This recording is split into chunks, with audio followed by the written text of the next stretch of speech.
stop right now. If you are one of the players in my Fairytales campaign, you are not allowed to watch this video. Go watch a different D&D video. I've got one up in the card. Just click on that, this one. Just click on that thing, and it'll take you to a different video, and you won't get any spoilers for your campaign. If you're anyone else, then strap in.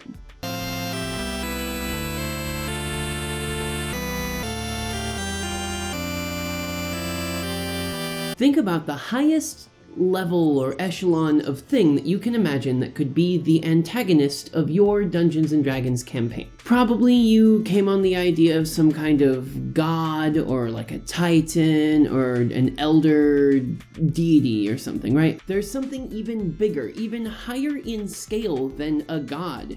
Something that wouldn't even traditionally get considered to be an antagonist of a thing. How about this? What if the antagonist, the cause of all the problems and the problems of the greater world, was an idea, a concept that somehow was changing the world for the worse, or maybe for the better, depends on who you're asking, but it is changing the world, which, if not checked somehow, could very well end the age of man. Consider how faith works to create gods. Especially, this actually happens in the game with races like the weird amphibian lizard people, the Kuo-toa.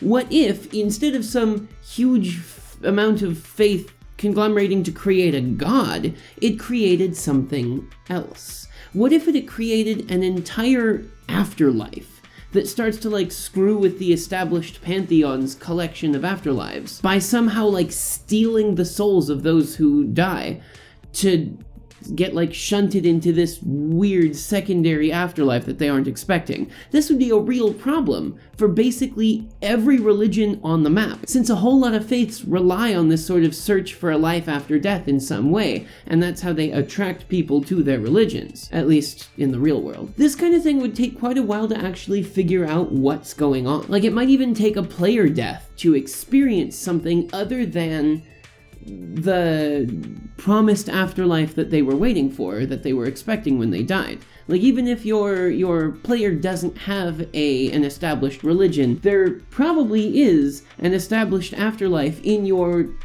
Dungeons & Dragons campaign's world. People will probably know about it. So when you die and it doesn't happen, it means that some weird stuff's going on, right? Now, of course, the person who died would have to be brought back to life first, because otherwise if they died, then you wouldn't know anything about it. So you, as the DM, could let the player who is resurrecting them know that something's different for this specific resurrection. Like the process is slightly different, or the feeling is weird, or something like that. Make them do some sort of unique set of checks, or make them like jump through some hoops to do it. Hoops that they don't normally have to jump through to get the same outcome, because they've probably resurrected somebody before, and this is going to be mad different somehow. And then when that player comes back, describe to them what they experienced during the time that they were dead. Make it something bizarre, something so alien that they immediately start to like question what just happened. The last thing you remember, you were in the grasp of the gigantic crab, and you felt your breath leave your body. When you opened your eyes next, you saw a spiraling tower made of some kind of tiny white pearlescent spheres that seemed to pulse like waves were traveling up and down it. Around you, thousands of others lie on their backs on a ground that also was made of that same type of tiny sphere. You tried to sit up, but it seemed like your muscles worked differently here, because instead of sitting up, you shot skyward into a sky that bubbled like a pot of soup. You cast your eyes back downward, and the sound of wind through something like a huge flute wafted through your eyes. You didn't have a body, but what you did have was a large bottle of something that you could have sworn was wine if it wasn't so loud when it smiled. Suddenly you felt a seizing in the chest that you did not have, and a single word reverberated through the soupy sky. Stretch. especially if they expect to have some kind of other thing happen because of their religion or because of the deity or because of the established afterlife in this world.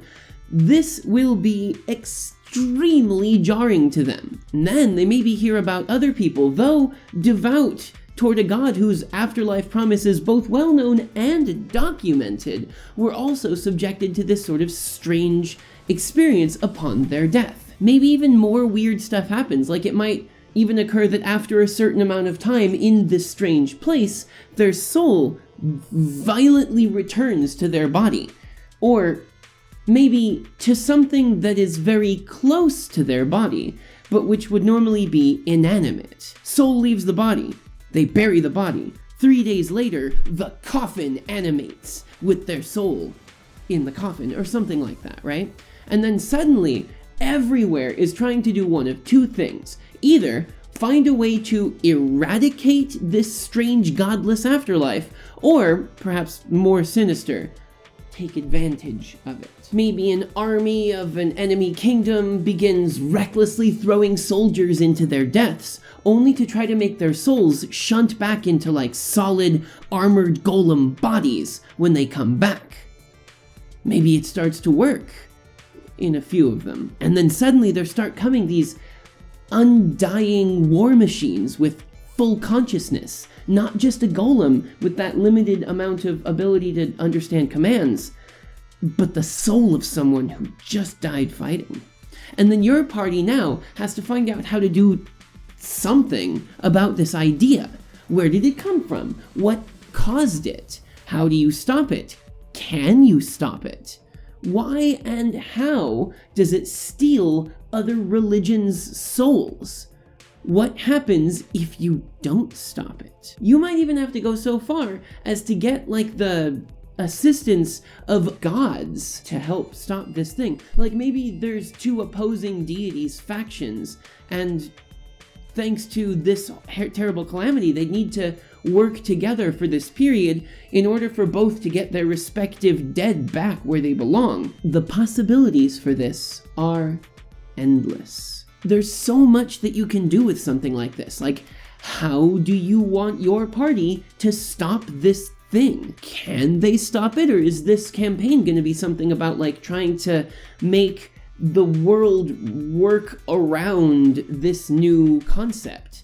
What do the gods of your world think about it? Do they actively try to fight against it? Or are they so removed now that this new afterlife takes away their remaining power? Maybe in order to combat it, if we're going with this same idea of when you die, you come back into something close to your body, maybe your party has to continually put themselves in danger so that they get killed, so that they can go to this afterlife for a short period and try to find out more about it. Maybe eventually they get killed so many times that their soul, transferring back and forth between the material plane and this strange other world, gets fractured or damaged or something. And I think that would be a really cool, like, death mark to have. Like, especially if you're using a system of death marks like what Dale Kingsmill or Matt Colville are using, needing to get killed. Because, like, maybe if you kill yourself, it doesn't work. Like, if you kill yourself, then your soul just, like, buggers off or something. You have to be killed by something in order for this thing to work, so you have to continually go into dangerous areas, get yourself killed. You're in that place for a little while. When you shunt back, you have to hope that there's a way for you to get back into your body or something that's similar. I don't know, I think it would be really cool. Thank you guys so much for watching. I hope that you've enjoyed it. If you did like this video or the concept that I presented in it, then show me that you did by hitting the like button. You can also keep up to date with the stuff that I'm doing, as little as is actually coming out these days, haha, what a joke, I am, by clicking the bell icon, which will make it so that you get a notification every time I post something. If you want to get involved with like talking and that sort of business, my social media is down in the description box. There's a Facebook, there's a Twitter. God, I need to do something with the Facebook. And there's a Discord where I kind of am sometimes. So yeah, I hope that you enjoyed it. Thank you guys so much for watching, and I will see you next time.